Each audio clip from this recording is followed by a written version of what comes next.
ആകാശവാണി. നമസ്കാരം. വാർത്തകൾ വായിക്കുന്നത് ബിന്ദു.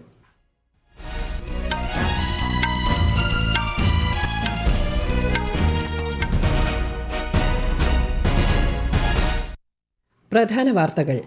വിദേശകാര്യമന്ത്രി എസ് ജയശങ്കർ ലക്സംബർഗ് പ്രധാനമന്ത്രിയുമായി കൂടിക്കാഴ്ച നടത്തി. വിവിധ മേഖലകളിൽ സഹകരണം വർദ്ധിപ്പിക്കുന്നത് സംബന്ധിച്ച് ചർച്ച നടത്തി. രാജ്യത്തെ 5 ക്ലാസിക്കൽ ഭാഷകളിലുള്ള അപൂർവവും വിലപ്പെട്ടതുമായ 55 സാഹിത്യകൃതികൾ കേന്ദ്ര വിദ്യാഭ്യാസ മന്ത്രി ധർമ്മേന്ദ്ര പ്രധാൻ പുറത്തിറക്കി. ആഗോള AI ഇംപാക്ട് ഉച്ചകോടി അടുത്ത മാസം ഇന്ത്യയിൽ നടക്കുമെന്ന് കേന്ദ്രമന്ത്രി അശ്വിനി വൈഷ്ണവ്. ദൃശ്യമാധ്യമ രംഗത്തെ അനന്ത സാധ്യതകൾ പ്രയോജനപ്പെടുത്താൻ വിദ്യാർത്ഥികളോട് ആഹ്വാനം ചെയ്ത് കേന്ദ്ര സഹമന്ത്രി എൽ മുരുകൻ. കേരള കൗമുദി കോട്ടയം യൂണിറ്റിന്റെ രജത ജൂബിലി ആഘോഷത്തിലും കേന്ദ്ര സഹമന്ത്രി പങ്കെടുത്തു. മുൻ മന്ത്രിയും മുസ്ലിം ലീഗ് നേതാവുമായ VK ഇബ്രാഹിം കുഞ്ഞ് അന്തരിച്ചു. അനുശോചനം രേഖപ്പെടുത്തി മുഖ്യമന്ത്രി ഉൾപ്പെടെയുള്ള പ്രമുഖർ. മലേഷ്യ ഓപ്പൺ ബാഡ്മിന്റൺ ടൂർണമെന്റ് പുരുഷ സിംഗിൾസ് 1ാം റൗണ്ടിൽ ഇന്ത്യയുടെ ലക്ഷ്യ സെന്നും ആയുഷ് ഷെട്ടിക്കും ജയം. വാർത്തകൾ വിശദമായി. വിദേശകാര്യമന്ത്രി എസ് ജയശങ്കർ ലക്സംബർഗ് പ്രധാനമന്ത്രി ലൂക്ക് ഫ്രീഡനുമായി കൂടിക്കാഴ്ച നടത്തി. സാമ്പത്തികം, നിക്ഷേപം, സാങ്കേതിക വിദ്യ തുടങ്ങിയവയിൽ ഇരു രാജ്യങ്ങളും തമ്മിലുള്ള സഹകരണം വർദ്ധിപ്പിക്കുന്നത് സംബന്ധിച്ച് ചർച്ച ചെയ്തു. ഇന്ത്യ യൂറോപ്യൻ യൂണിയൻ ബന്ധത്തിന് പിന്തുണ നൽകിയതിന് ലക്സംബർഗ് പ്രധാനമന്ത്രിയോട് കേന്ദ്രമന്ത്രി നന്ദി അറിയിച്ചു. ഫ്രാൻസ് പര്യടനം പൂർത്തിയാക്കിയാണ് ശ്രീ ജയശങ്കർ ലക്സംബർഗിൽ എത്തിയത്.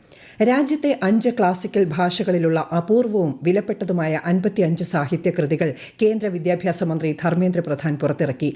തമിഴ്, തെലുങ്ക്, മലയാളം, കന്നഡ, ഒഡിയ ഭാഷകളിൽ ഉള്ളതാണ് കൃതികൾ. കേന്ദ്ര ഭാഷാ സ്ഥാപനമായ central institute of Indian language ആണ് പുസ്തകങ്ങൾ പ്രസിദ്ധീകരിച്ചിരിക്കുന്നത്.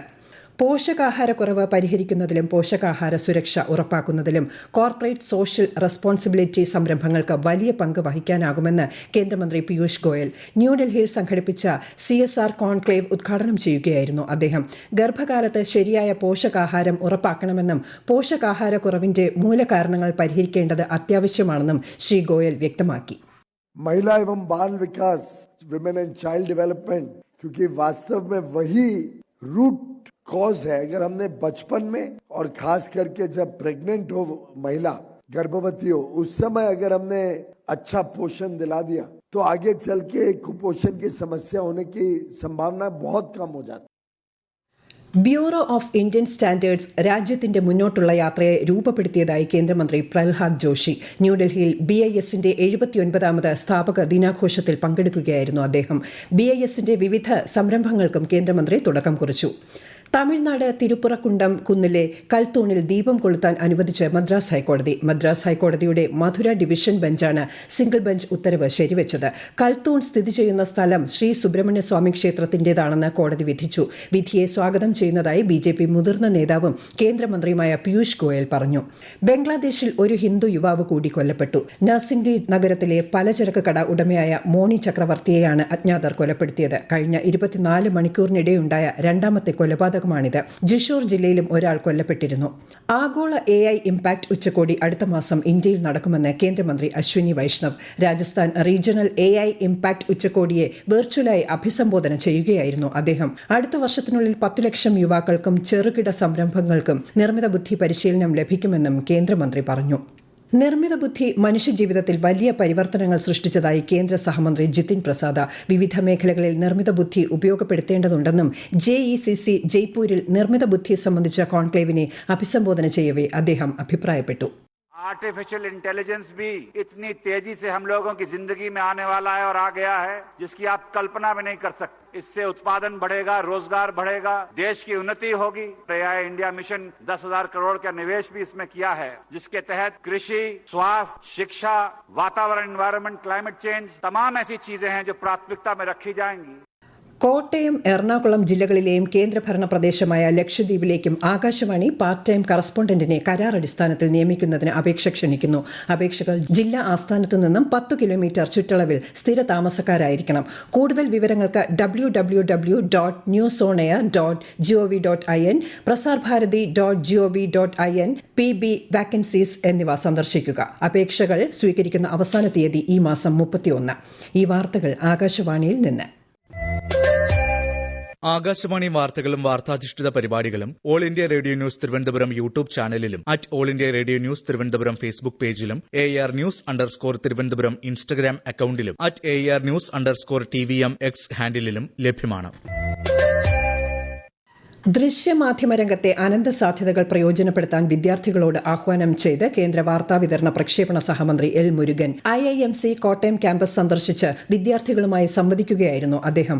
ചലച്ചിത്രങ്ങളുടെ പോസ്റ്റ് പ്രൊഡക്ഷൻ രംഗത്ത് രാജ്യത്തിന് വലിയ സാധ്യതകളുണ്ടെന്നും ഹോളിവുഡ് ചിത്രങ്ങളുടെ അടക്കം പോസ്റ്റ് പ്രൊഡക്ഷൻ ജോലികൾ ഇന്ത്യയിൽ നടക്കുന്നതായും അദ്ദേഹം പറഞ്ഞു.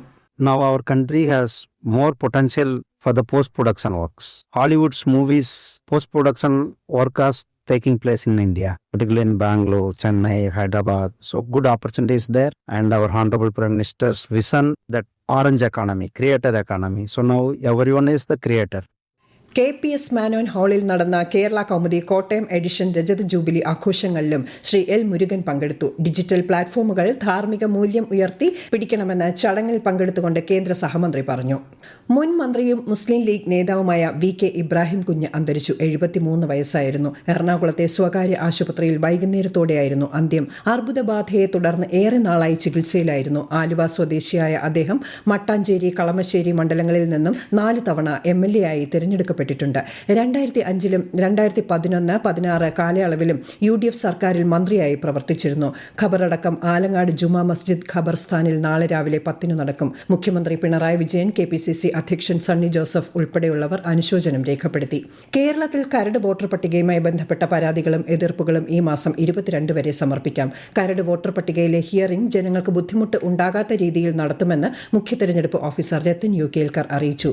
കേരളത്തിൽ അർഹരായ മുഴുവൻ ആളുകളെയും വോട്ടർ പട്ടികയിൽ ഉൾപ്പെടുത്താനുള്ള നടപടികൾ സ്വീകരിക്കുമെന്ന് മുഖ്യമന്ത്രി പിണറായി വിജയൻ വ്യക്തമാക്കി. തീവ്ര വോട്ടർ പട്ടിക പരിഷ്കരണത്തിന്റെ ഭാഗമായ കരട് വോട്ടർ പട്ടിക ഉത്തർപ്രദേശിൽ പ്രസിദ്ധീകരിച്ചു. 12,55,56,025 വോട്ടർമാരാണ് പട്ടികയിൽ ഉൾപ്പെട്ടിരിക്കുന്നത്. അടുത്ത മാസം 6 വരെ പട്ടിക സംബന്ധിച്ച് പരാതികളും ഉന്നയിക്കാം. അന്തിമ വോട്ടർ പട്ടിക മാർച്ച് 6 പ്രസിദ്ധീകരിക്കും. ക്വാലാലംപൂരിൽ നടക്കുന്ന Malaysia open super 750 badminton tournament പുരുഷ സിംഗിൾസ് 2ാം റൌണ്ടിലേക്ക് കടന്ന ഇന്ത്യയുടെ ലക്ഷ്യ സെന്നും ആയുഷ് ഷെട്ടിയും സിംഗപ്പൂർ താരത്തെ 21-16, 15-21, 21-14 ലക്ഷ്യ പരാജയപ്പെടുത്തിയത്. പാരീസ് ഒളിമ്പിക്സ് വെങ്കല മെഡൽ ജേതാവായ മലേഷ്യൻ താരം ലീ സി ജിയെയാണ് ആയുഷ് ഷെട്ടി പരാജയപ്പെടുത്തിയത്. വനിതാ സിംഗിൾസിൽ ഇന്ത്യയുടെ മാളവിക ബൻസോദ് പരാജയപ്പെട്ടു. കനത്ത മൂടൽമഞ്ഞിന് സാധ്യതയുള്ളതിനാൽ മധ്യപ്രദേശിലും ബീഹാറിലും ഓറഞ്ച് ജാഗ്രത പ്രഖ്യാപിച്ചു. ഡൽഹി, ഉത്തർപ്രദേശ്, ഹരിയാന, ചണ്ഡിഗഡ്, പഞ്ചാബ്, ഹിമാചൽ പ്രദേശ്, ബീഹാർ, ഛത്തീസ്ഗഡ്, ഒഡീഷ, രാജസ്ഥാൻ, പശ്ചിമബംഗാൾ എന്നിവിടങ്ങളിൽ സമാന കാലാവസ്ഥ നിലനിൽക്കുമെന്ന് കേന്ദ്ര കാലാവസ്ഥാ വകുപ്പ് അറിയിച്ചു. കനത്ത മൂടൽമഞ്ഞ് രാജ്യത്തെ വിവിധ ഭാഗങ്ങളിലെ ട്രെയിൻ ഗതാഗതത്തെ സാരമായി ബാധിച്ചു. ഡൽഹിയിലേക്ക് പോകുന്ന 70-ലധികം ട്രെയിനുകൾ വൈകി ഓടുന്നതായി ഇന്ത്യൻ റെയിൽവേ അറിയിച്ചു. സ്റ്റേഷനിൽ എത്തുന്നതിന് മുൻപ് യാത്രക്കാർ ട്രെയിനുകളുടെ തൽസ്ഥിതി പരിശോധിക്കാനും നിർദ്ദേശം.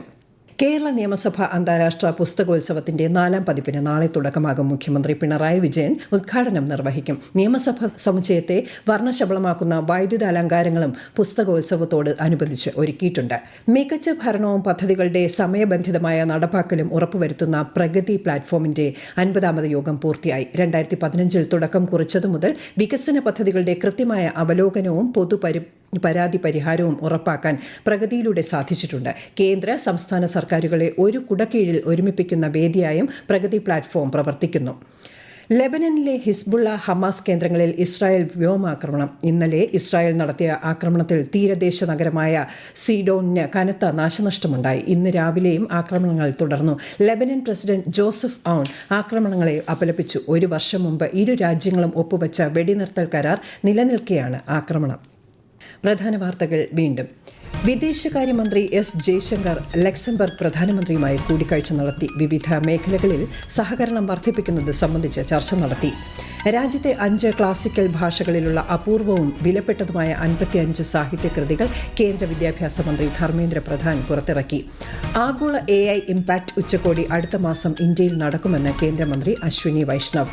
ദൃശ്യമാധ്യമ രംഗത്തെ അനന്ത സാധ്യതകൾ പ്രയോജനപ്പെടുത്താൻ വിദ്യാർത്ഥികളോട് ആഹ്വാനം ചെയ്ത കേന്ദ്ര സഹമന്ത്രി എൽ മുരുകൻ. കേരള കൗമുദി കോട്ടയം യൂണിറ്റിന്റെ രജത ജൂബിലി ആഘോഷത്തിലും കേന്ദ്ര സഹമന്ത്രി പങ്കെടുത്തു. മുൻ മന്ത്രിയും മുസ്ലിം ലീഗ് നേതാവുമായ VK ഇബ്രാഹിം കുഞ്ഞ് അന്തരിച്ചു. അനുശോചനം രേഖപ്പെടുത്തി മുഖ്യമന്ത്രി ഉൾപ്പെടെയുള്ള പ്രമുഖർ. മലേഷ്യ ഓപ്പൺ ബാഡ്മിന്റൺ ടൂർണമെന്റ് പുരുഷ സിംഗിൾസ് 1ാം റൌണ്ടിൽ ഇന്ത്യയുടെ ലക്ഷ്യ സെന്നും ആയുഷ് ഷെട്ടിക്കും ജയം. വാർത്തകൾ കഴിഞ്ഞു. അടുത്ത വാർത്താ പ്രക്ഷേപണം 8:35.